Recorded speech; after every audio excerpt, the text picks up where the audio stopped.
Guys, are you in for a treat?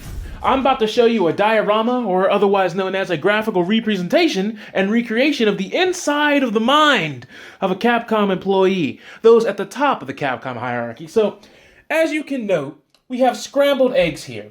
It's to show the disconnectivity and the, let's just face it, out of touchness of one Capcom employee. Now, you know they love to do this thing called nickel and diming, so we're going to throw in some nickels, throw in some dimes to keep sure the spice is right up to par, making sure everybody's DLC is coming out right, whether it be icons, avatars, sound bites, or just little tidbits that no one really cares about, but it's nice to pad out content in the season pass. And a penny for good luck. Now, with all of this said, where's the meat? Where's the substance? Well, you know Capcom, they don't do meat and substance anymore. That was so 90s. That's so retro. Now they'd rather take $1 here, $100 here, re-release the game and come out with a new version of it, whether they want to charge you $40, or hell, maybe they want to charge you a whole $60 with another season pass. Who knows? You might as well just throw the rest of your lively earnings in there, because it really doesn't matter. Just throw it all in there. You got to pay taxes, so you're going to need some singles as well. And how could I forget the main ingredient of any Capcom-based dish? The salt. Clearly not enough salt. There we go. Capcom a la mode. What's going on, everybody? You know who I am, you know what I do, and you know who I do it for, and it's most certainly for you patients out there. Welcome to another edition of The Checkup, where I, your host, Dr. Red Tango, give you all of your quality gaming information and gaming news. With that said, we're here to talk about, yes, Capcom and Street Fighter V and their DLC Season Pass that they've announced, in which the game will initially launch with 16 characters, and for DLC and subsequent patches along down the line, they will give you 6 new characters. So let's just do a little math here. $60 game, half the price of it is $30. So you think you would get half the game. Well, unfortunately, you're going to get a little less than that, but it's not too egregious, because in most games that are fighting games, if you have a DLC character, they cost $5 a pop. 5 times 6 is 30. Bada boom, bada bing, you have your season pass with a couple of extra bells and whistles like avatar pieces and things of that nature. So you can look cool on PSN to your friends when they look up your name for the 2 seconds it takes to invite you.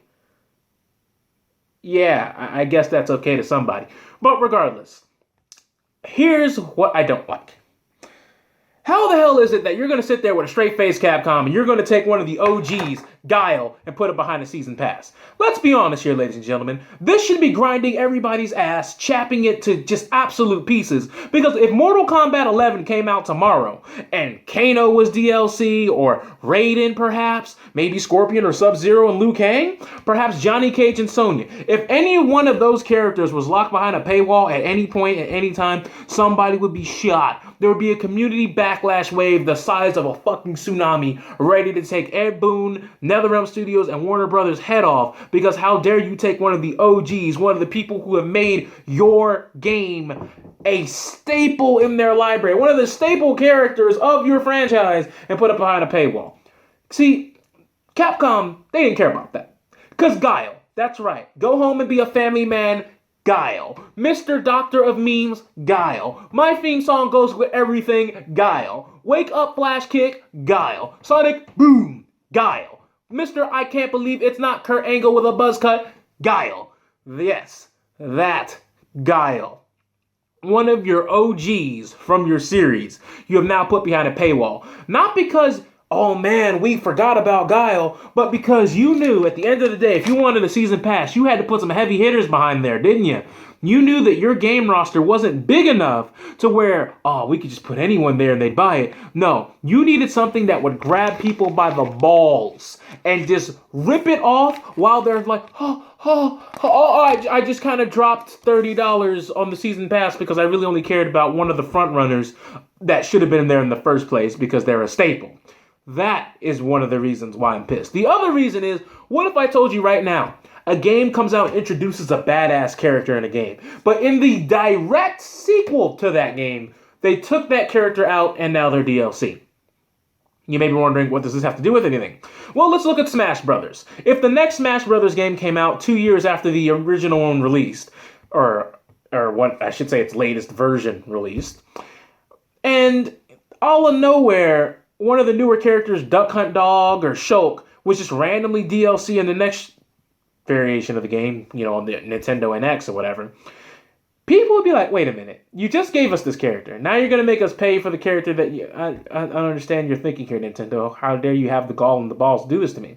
Well, Capcom makes up for it by having the intestinal fortitude and the stomach and the stones to do this to you by putting Juri, yes, Juri, fan favorite new character Juri, behind a paywall. Even though they were a direct character with a direct impact on the predecessor game. Absolutely nuts, right? Just absolutely confusing. Is your mind and your cerebellum not able to keep up with how stupid and distasteful that is? It's because, as I said, Capcom knew if they wanted to move units on this season pass, they had to strip some characters that people really wanted. Even though they just had them in the last game, and we're going to have to hold them for ransom like this. Like, if you want them, you know what you gotta do. Show a little nipple, drop a little 30 spot, and at the end of the day, that's what you're going to have to do. Now, is the Season Pass terrible? For its value, no, it is not terrible. I'll be honest with you there. That is a very respectable Season Pass. As we all know, $5 a character, 5 times 6 is 30. That's about the standard price of a DLC character, as we've seen with Arc System Works games and many other games under the horizon. And you're actually getting roughly half the roster for half the price of the game. That's not a bad deal. The problem is they knew that they were going to release these characters. They knew that they were going to have to hold these characters back. And they knew months in advance who they were going to choose. And before the game even got its beta, they knew they had already planned to have DLC and how much they wanted to charge for them because they didn't want to put too many of the characters in the initial release. Bravo, Capcom. Scumbag Capcom, showing those scumbag strategic tactics. No, man, them tactics are nuts, man. They will definitely grab the community by the balls, and they know that how Capcom fans are.